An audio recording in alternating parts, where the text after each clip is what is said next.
ao 7, é um texto bem conhecido, bem conhecido. Antes de lermos esse texto, eu queria convidar você a declarar comigo a seguinte frase: Jesus sabe o que é melhor para a minha vida. Vamos declarar isso? Jesus sabe o que é melhor para a minha vida. Vou dizer mais uma vez: Jesus sabe o que é melhor para a minha vida. Sabe mesmo.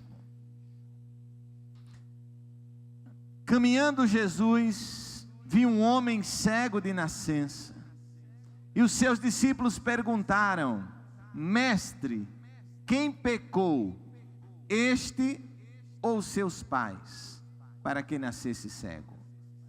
Respondeu Jesus: nem ele pecou, nem seus pais, mas foi para que se manifestem nele as obras de Deus. É necessário que façamos as obras daquele que me enviou enquanto é dia. A noite vem, quando ninguém pode trabalhar. Enquanto estou no mundo, sou a luz do mundo. Dito isso, cuspiu na terra e, tendo feito lodo com a saliva, aplicou-lhe aos olhos do cego, dizendo-lhe: vai, lava no tanque de Siloé, que quer dizer enviado.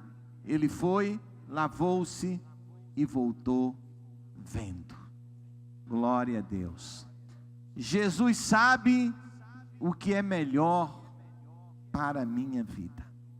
Todos querem o melhor para a sua vida. Se não for assim, está existindo algum problema. Precisamos procurar um profissional da área. Todos querem o melhor para a sua vida. E Jesus quer o melhor para a vida de todos. Quando ele diz: eu vim para dar vida e vida em abundância, Jesus quer o melhor na vida de todos. Na época de Jesus, um deficiente visual só podia ganhar a vida pedindo esmolas. E eu lembro ainda quando criança que era muito comum ver deficientes visuais na rua ainda pedindo esmola. Os tempos começam a mudar. Hoje, graças a Deus, um deficiente visual consegue trabalhar, consegue exercer uma profissão, consegue ter o seu sustento. Mas na época bíblica, um deficiente visual, ele só podia ganhar a vida pedindo esmolas. O texto nos diz que Jesus estava caminhando Jesus, viu um homem cego de nascença. Veja que o texto chama a atenção para que Jesus viu o homem. Jesus concentrou o seu olhar naquele homem. Os discípulos perguntam a Jesus: Mestre, quem pecou, este ou os seus pais? Os discípulos querem culpar o homem pela cegueira. Queridos, hoje em dia fala-se muito pouco sobre pecado. Pecado é uma palavra que está saindo de moda. Não há muita preocupação com pecado. As pessoas não estão hoje se preocupando se aquilo que estamos fazendo é pecado ou não é pecado, se agrada ou não agrada a Deus. A preocupação é que consequência tem para a minha vida e se me agrada.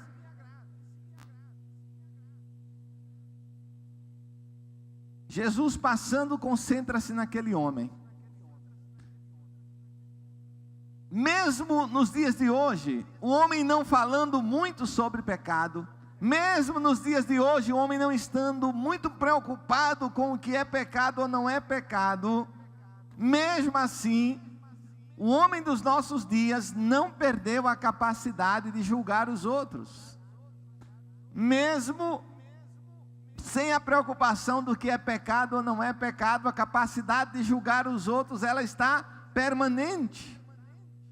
Isso é visível aqui nesse texto. Enquanto os discípulos julgam, Jesus cuida do homem. Jesus para e olha para aquele homem. Jesus está sentindo compaixão por aquele homem. Jesus está contemplando a dor daquele homem. E os discípulos estão preocupados sobre quem pecou. Mestre, quem pecou, ele ou seus pais? Jesus está em outro momento. Jesus está contemplando aquele homem, a dor, a sua vida, como ele estava. E os discípulos estão preocupados em julgar aquele homem. Quem pecou? Ele ou seus pais? Os discípulos veem um cego. Jesus vê um homem que está cego. Perceba a diferença aqui. Os discípulos veem um cego, Jesus vê um homem que está cego. Os discípulos veem um assunto para discutir, quem pecou, ele ou seus pais. Jesus vê uma pessoa carente da ação divina. Os discípulos veem uma história infeliz e querem achar um culpado para ela. Nós sempre temos a tendência de procurar culpados. Quando algo não dá certo, quem é o culpado? Quando algo não dá certo, quem é o responsável? Há sempre uma tendência, e os discípulos queriam agora discutir e procurar quem era o culpado pela cegueira daquele homem.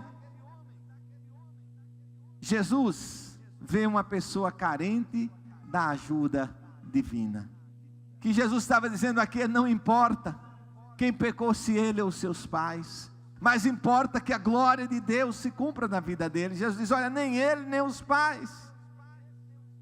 Havia na época uma crença, que quando a pessoa sofrer a consequência do pecado, e eu tenho convivido com algumas pessoas que sofrem, e elas tantas vezes têm dito, pastor, tantas pessoas chegam para mim para perguntar, você não fez alguma coisa não? Não tem alguma coisa de errado na sua vida? Ainda há, mesmo hoje, aquela expectativa. A gente sabe que algumas coisas na nossa vida são consequência dos nossos atos. Mas há coisas também que acontecem, que não há uma responsabilidade direta para isso. Os discípulos veem uma história infeliz e querem achar um culpado para ela. Jesus vê uma oportunidade de mostrar o seu poder e transformar aquela história. E hoje, irmãos, eu vejo Jesus olhando para cada história e vendo uma oportunidade de transformar aquela vida. Jesus olhando para cada história e vendo a oportunidade de ministrar a graça, de ministrar a restauração. Os discípulos registram que o cego está ali. Isto é uma coisa. Dar atenção àquele cego é outra coisa. Se pararmos, o cego poderia pedir dinheiro. Ele pode pedir que o levemos a algum lugar. Ele poderá atrapalhar a nossa agenda. Se eu tivesse compaixão do cego, certamente eu criticaria os discípulos, porque eles não tiveram compaixão. Jesus não faz isso. Queridos e amados, a glória pode estar onde menos esperamos. No passado, quando uma pessoa sofria, ela achava-se culpada por isso. Quando alguém sofria, ele sentia que a responsabilidade do seu sofrimento era sua. Ele se responsabilizava por isso. Ele dizia, Deus, eu devo ter feito alguma coisa. Deus, eu sou responsável por isso. Hoje, quando alguém sofre, o que é que faz? Culpa Deus, não é? Culpa Deus. Deus, porque eu estou sofrendo. Deus, porque eu estou assim. Deus, porque o Senhor está fazendo isso comigo. Outros dizem, Deus não podia fazer isso comigo. Deus não podia me deixar assim. Veja a diferença. No passado o homem se culpava. O homem dizia, eu sou o responsável pelo meu sofrimento.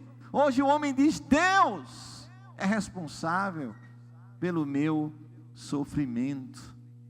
Jesus restitui a visão e a vida daquele homem. Mas os fariseus, quando sabem, não ficam satisfeitos. Os fariseus, que eram os guardiões da lei, eles convocam o homem para esclarecimentos. A cura foi feita num sábado. Veja João ainda no capítulo 9, mas o verso 24 a 29, o que é que acontece? Então chamaram pela segunda vez o homem que fora cego, e lhe dissera: dá glória a Deus, nós sabemos que esse homem é pecador. Ele retrucou: se é pecador não sei, uma coisa eu sei, eu era cego e agora vejo. Perguntaram-lhe, pois, que te fez ele? Como te abriu os olhos? Ele lhes respondeu: já vos disse, não me atendeste. Por que quereis ouvir outra vez? Porventura quereis vós também tornar-vos seus discípulos? O fariseu aqui ironiza, o cego aqui ironiza. Então o injuriaram e lhe disseram: discípulo dele és tu, mas nós somos discípulos de Moisés. Sabemos que Deus falou a Moisés, mas estes nem sabemos de onde é. Ah, queridos, quando Jesus opera um milagre, uma cura, Ele opera por completo. Veja o verso de número 35. Ouvindo Jesus que o tinham expulsado, encontrando-o, lhe perguntou: crês tu no Filho do Homem? Ele respondeu e disse: quem é, Senhor, para que eu nele creia? E Jesus lhe disse: já o tens visto, é o que fala contigo. Então afirmou ele: creio, Senhor, e o adorou. Prosseguiu Jesus: eu vim a este mundo para juízo, a fim de que os que não veem vejam, e os que veem se tornem cegos. Alguns dentre os fariseus que estavam perto dele perguntaram: acaso também nós somos cegos? Respondeu-lhe Jesus: se fosses cego, não terias pecado algum, mas porque agora dizeis, nós vemos, subsiste o pecado. Meus irmãos, em João capítulo 12 e verso 47, Jesus diz, João 12, 47, se alguém ouvir as minhas palavras e não as guardar, eu não o julgo, porque eu não vim para julgar o mundo, e sim para salvá-lo. Jesus disse que não veio para julgar, e veio para salvar. Precisamos aprender com Jesus, entender como Jesus entendia, olhar como Jesus olhou. Quando os discípulos procuravam um culpado, Jesus queria ministrar o seu poder através daquelas vidas. Às vezes nós temos nos culpado, e a nossa culpa tem nos afastado da bênção de Deus.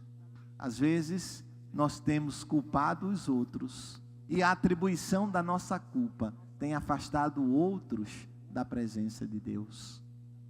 Eu conversava com uma jovem que fez a sua reconciliação, e ela dizia: pastor, eu quero ver se agora eu não me afasto mais de Jesus. E eu disse àquela jovem: filha, você afastou-se de Jesus porque você não conheceu o Jesus da Bíblia. Talvez você conheceu o Jesus que alguém apresentou para você, mas o Jesus da Bíblia é bem diferente. Quem conhece o Jesus da Bíblia nunca se afasta dele, porque o Jesus da Bíblia não é o Jesus que julga. O Jesus da Bíblia diz: eu não vim para julgar, mas para salvar. Mestre, quem pecou, ele ou os seus pais? Os discípulos estavam preocupados com quem havia pecado. Jesus preparou o lodo, colocou nos olhos daquele homem. Jesus estava preocupado em ministrar visão, salvação, a vida. Vamos ficar de pé em nome de Jesus.